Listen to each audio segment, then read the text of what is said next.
2022 dinyatakan onsela, di mana perkara ini adalah yang pertama terkait dengan suap dengan tersangka sebanyak 9 orang. Kemudian kami kembangkan ada pasal 21 yaitu menghalangi penyidikan dan penuntutan. Tersangkanya ada 4 orang. Dan yang ketiga, kami kembangkan lagi untuk tindak pidana pencucian uang dengan tersangka 3 orang.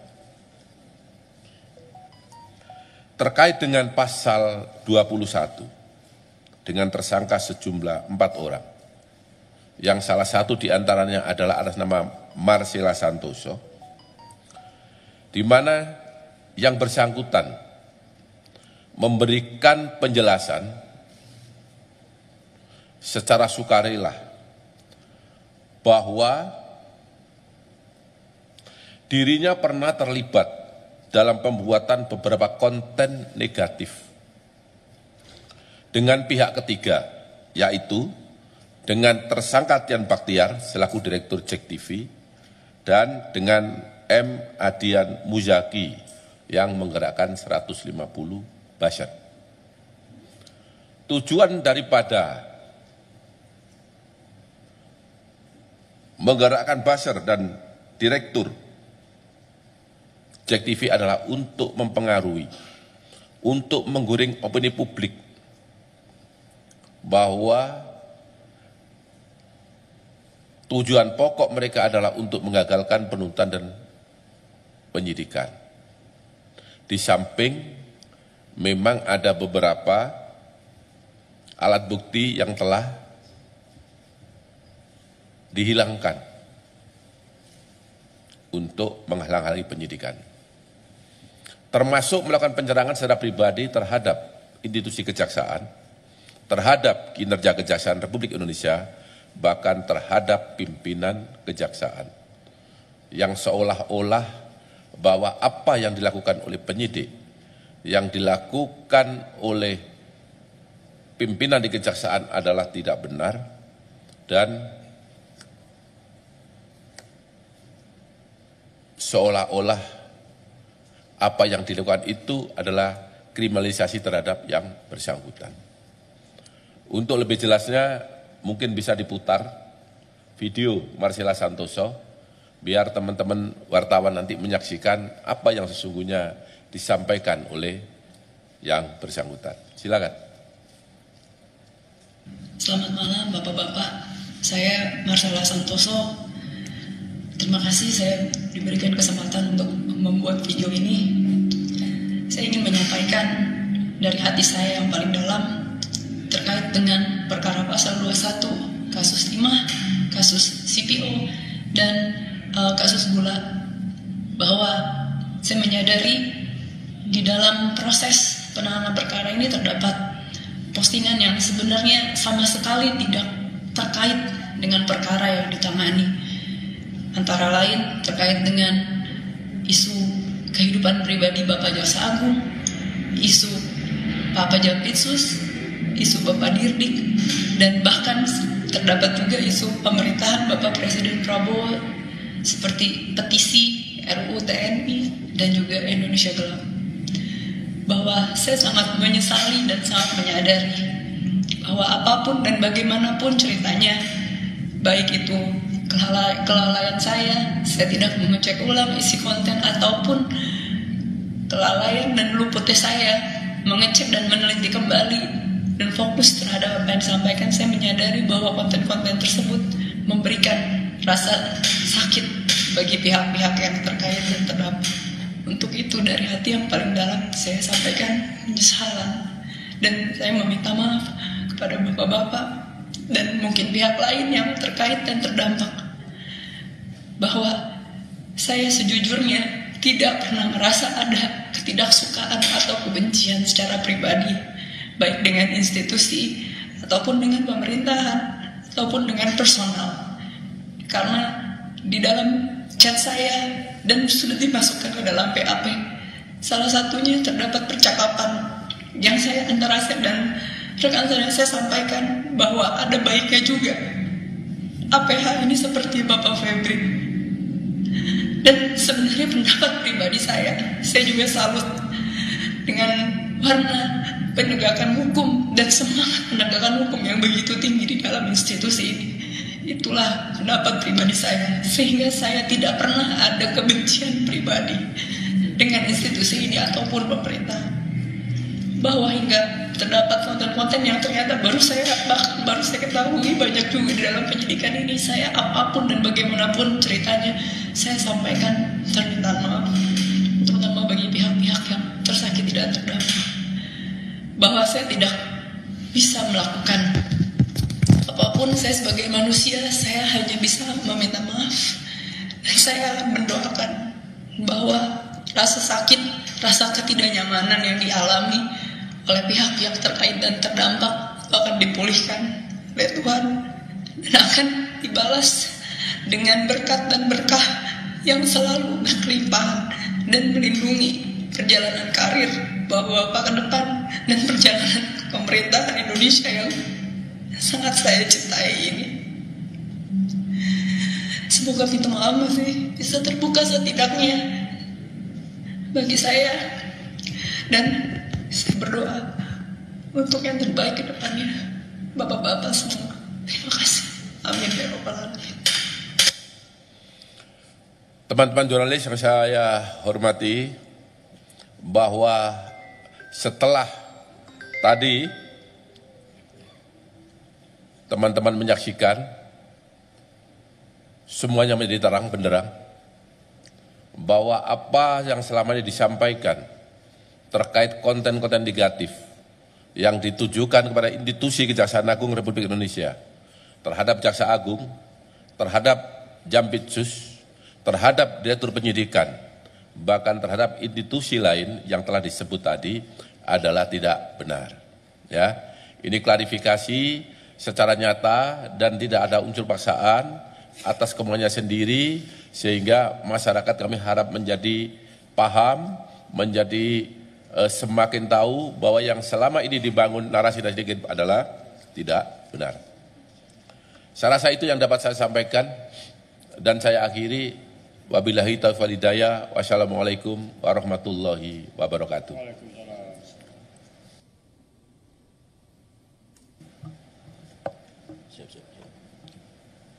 Baik, rekan-rekan media, yang pertama, karena yang bersangkutan menyampaikan dengan terbata-bata, saya lihat tadi kita hening, ya agak tegang saya lihat.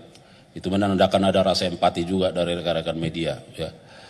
Yang kedua, bahwa penayangan ini adalah atas permintaan yang bersangkutan, ya, atas permintaan dan seizinnya, sehingga harus kami sampaikan.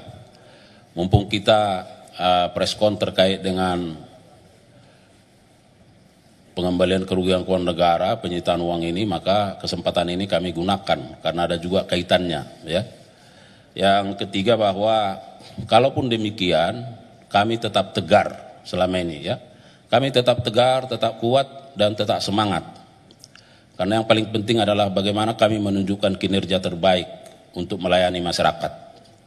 Itu poinnya, ya. Jadi sekali lagi terima kasih.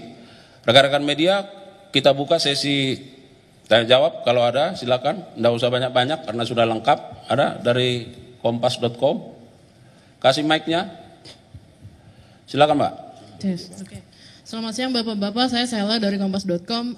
Pertanyaan saya ada dua Pak. Satu terkait dengan yang CPO Wilmar itu, tadi kan sebenarnya Pak Hari sempat menyebutkan kalau uang 11T ini akan digunakan untuk membangun kembali atau memperkokoh lah sawit di Indonesia, industrinya. Itu maksudnya nantinya setelah keputusan ini inkrah, apakah 11T ini akan dikemanakan uangnya? Apakah memang jadi keputusan negara atau memang sengaja dibuat untuk ini untuk mungkin kita membeli lahan sawit lagi atau membuat teknologi baru lagi seperti itu nanti akan seperti apa Pak? Karena kan di Kejagung sendiri ada Satgas PKH ya, apakah penyalurannya akan melalui sana atau prosesnya seperti apa? Kedua Pak, terkait dengan pernyataan dari si Marcella, ini kan tadi memang disebutkan fokusnya Kejagung adalah soal narasi negatif kepada Kejagung, tapi tadi Marcella sempat menyebutkan soal ada RUU TNI, RUU Indonesia Gelap, itu apakah maksudnya dia menunggangi momen itu atau justru dia yang membuat isu itu sebenarnya Pak? Itu kan berdua hal yang berbeda ya. Karena kan RUU TNI dan RUU demo-demo lain itu kan berasal dari suara masyarakat lah. Apakah memang dia juga yang membuatnya? Itu aja. Terima kasih Pak. Baik, silakan Pak Dirtut dulu, baru nanti Pak Dirdik. Terima kasih. Tadi kaitan dengan CPO ini, uang yang sudah disita ini mau dikemanakan? Apakah mau dipakai untuk kegiatan pembangunan tata kelola sawit yang sekarang dilakukan perbaikan, ataukah ini bagaimana? Jadi saya jelaskan ya, terkait uang penyitaan ini hubungannya dengan perkara tidak pidana. Maka uang ini nantinya akan dikemanakan adalah sesuai dengan putusan perkara pidana itu sendiri. Jadi simpel seperti itu. Nah, jadi tidak ada kaitannya dengan kegiatan Satgas PKH. Jadi ini pure lari atau murni penanganan perkara tidak pidana korupsi yang nantinya kemana uang larinya akan disesuaikan dengan atau dilaksanakan sesuai dengan putusan Mahkamah Agung setelah nanti diputus. Itu, terima kasih. Ya, artinya bahwa saya sampaikan tadi perlu ada perbaikan tata kelola di industri persawitan kita karena pengembalian kerugian keuangan negara ini menjadi salah satu contoh ya bahwa ada sesuatu yang missing di situ karena ada masalah ya itu. Bahwa nanti terkait putusannya seperti apa tentu akan dilaksanakan oleh jaksa selaku eksekutor. Baik, silakan Pak Dir. Terima kasih, pertanyaan yang bagus ya. Bahwa apa yang dilakukan oleh Marcella Santoso, apa yang telah diakui oleh Marcella Santoso sebagaimana tayangan yang kami barusan tayangkan adalah atas permintaan yang bersangkutan. Ya, yang bersangkutan memberikan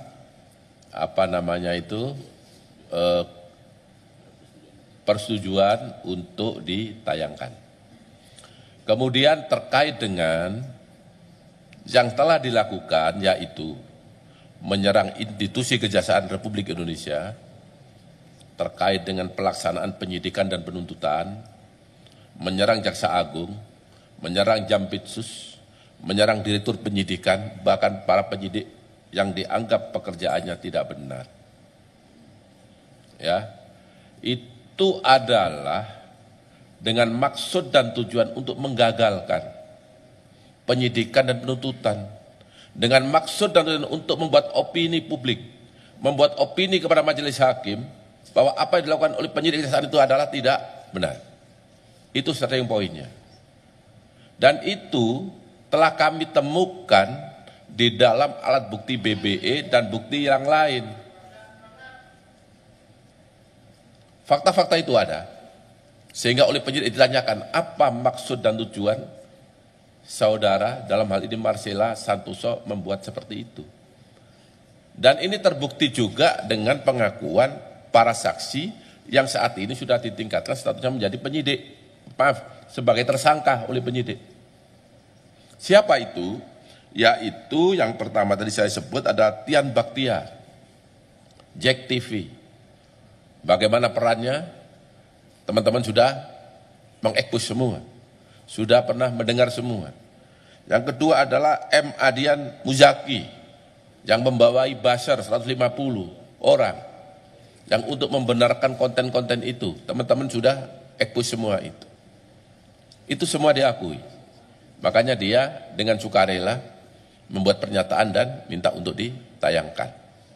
Kemudian untuk institusi lain, kami tidak masuk ke wilayah itu, tetapi karena memang di BBE-nya ada, kami tanyakan, apa maksud dia membuat Indonesia gelap, konten-konten negatif, apa dengan kaitan RUU TNI, nah, ini kami tidak tahu ya, yang tahu yang bersangkutan.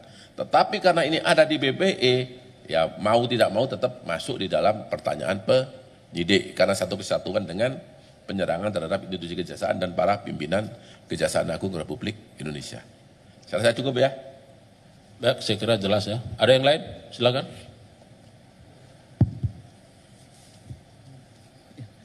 Selamat siang Pak, Siang. Saya Arya dari Harian Kompas. Mau tanya terkait dengan kasus yang ini untuk penyitaan uang ini. Kan terdakwa itu ada 3 korporasi Pak, ini kan baru Wilmar Group. Lantas bagaimana dengan grup yang lain yaitu Permata Hijau Group dan Musimas Group? Apakah mereka juga mengambil langkah serupa? Itu saja Pak, terima kasih. Baik, silakan Pak Dirtut. Terima kasih Mas Arya. Jadi betul, saya perjelas juga. Perkara ini ada 3 grup yang total korporasinya sebenarnya adalah 17 korporasi. Untuk Wilmar ini ada 5 korporasi yang tadi sudah kita sampaikan. Terus kemudian untuk Permata Hijau itu ada 5 korporasi. Kemudian untuk Musimas Group ini ada 7 korporasi. Nah, saat ini yang telah mengembalikan kerugian keuangan negara akibat perbuatan korupsi yang dilakukan oleh kelima grup Wilmar telah utuh dikembalikan. Nah, untuk Permata Hijau dan Musimas Group kita berharap ke depan mereka juga melakukan pengembalian seperti yang dilakukan oleh Wilmar. Nah, nanti akan kita rilis juga seperti ini kalau ada pengembalian yang dilakukan oleh kedua grup tersebut. Terima kasih. Ya, saya kira jelas ya. Yang lain, satu lagi, cukup, silakan Mas. Terima kasih Pak Kapus, izin menambahkan tadi. Tadi kan udah disebut kayak Permata Hijau Group dan Musimas Group itu belum sama sekali atau sudah sebagian. Ini kan dari 11 triliun ini kan saya lihat bagian dari tuntutan uang pengganti oleh jaksa penuntut umum ya. Dan di dalam tuntutan sendiri ada juga Permata Hijau Group itu sekitar 937 miliar dan juga Musimas itu ada 4,8 triliun. Ini mereka sudah mengembalikan sebagian atau tidak sama sekali atau bagaimana? Itu yang pertama. Dan yang kedua itu soal pengembangan kasus suap perkara CPO Korporasi gimana? Ini kan sejauh ini baru dari pihak legal Wilmar aja yang tersangka MCMS. Dan pengembangannya gimana? Ini kan ada 2 koperasi lain juga, Permata Hijau dan Musimas. Dan juga ada dugaan mengarah suap ini ada atas perintah dari jajaran direksi atau komisaris. Apakah Kejagung sudah mendalami hal itu? Soalnya beberapa pihak seperti Naki atau beberapa pengamat aktivis korupsi lainnya melihat kok yang pemberi suap donaturnya hanya sekelas legal aja. Itu aja saya kembalikan, terima kasih. Baik, yang pertama untuk Pak Dirtut, yang kedua nanti Pak Dirdik. Silakan. Terima kasih ya. Tadi pertanyaan yang mungkin lebih ditajamkan lagi dari Mas Arya, apakah kedua grup selain Wilmar Group sekarang ini sudah mengembalikan? Mereka sedang berproses ya. Kita harapkan mereka akan mengembalikan secara utuh juga. Itu jawaban dari kami. Terima kasih. Silakan Pak Dirdik. Terima kasih. Terkait dengan pengembangan perkara suap, memang sampai saat ini penyidikan sedang berlangsung. Mungkin dalam waktu yang tidak terlalu lama segera kami limpahkan ke tahap penuntutan untuk dilakukan persidangan di pengadilan. Berdasarkan alat bukti yang diperoleh oleh penyidik, sampai saat ini penyuap dari Wilmar Group adalah Muhammad Syafi'i yang kebetulan jabatannya adalah sebagai legal. Ya. Pertanyaannya adalah apakah ada tersangka lain? Itulah yang saat ini sedang kami cari. Tetapi penyidik bekerja berdasarkan alat bukti. Ketika alat bukti cukup, siapapun yang terlibat pasti akan ditetapkan sebagai tersangka. Kalau memang belum ada, berarti kami belum mendapat kecukupan alat bukti untuk pihak lain. Karena tidak semudah apa yang digambarkan orang di luar sana, bahwa semua itu korporatif. Tidak semua dibuka terang benderang. Nanti silakan disaksikan di pengadilan apa jawabannya dia. Ketika nanti ada tersangka lain, pasti penyidik akan tetap sebagai tersangka. Ya, itu jawabannya. Baik, saya kira cukup ya. Sekali lagi terima kasih untuk Pak Dirtut, Pak Dirdik, Pak Direktur Weksi dan jajaran. Sekali lagi terima kasih yang tulus kami sampaikan kepada rekan-rekan media dan seluruh lapisan masyarakat yang selama ini telah memberikan dukungan yang terbaik bagi institusi kejaksaan yang terus bergerak ke arah yang lebih baik. Semoga dengan upaya-upaya kerja keras kita ini, maka bagi kami, masyarakat akan terus terlayani dengan kinerja-kinerja terbaik yang akan kami torehkan secara terus-menerus. Sekali lagi, kami terus menginginkan ada dukungan dari media, dari masyarakat. Kita bersama-sama melakukan penegakan hukum yang bermartabat dan tentu sesuai dengan kapasitas kita masing-masing. Sekali lagi terima kasih, salam hormat. Kalau ada kekurangan mohon maaf. Billahi taufiq wal hidayah. Wassalamualaikum warahmatullahi wabarakatuh. Waalaikumsalam warahmatullahi wabarakatuh. Udah ya? Udah selesai kan? Oh, bisa diangkat ya?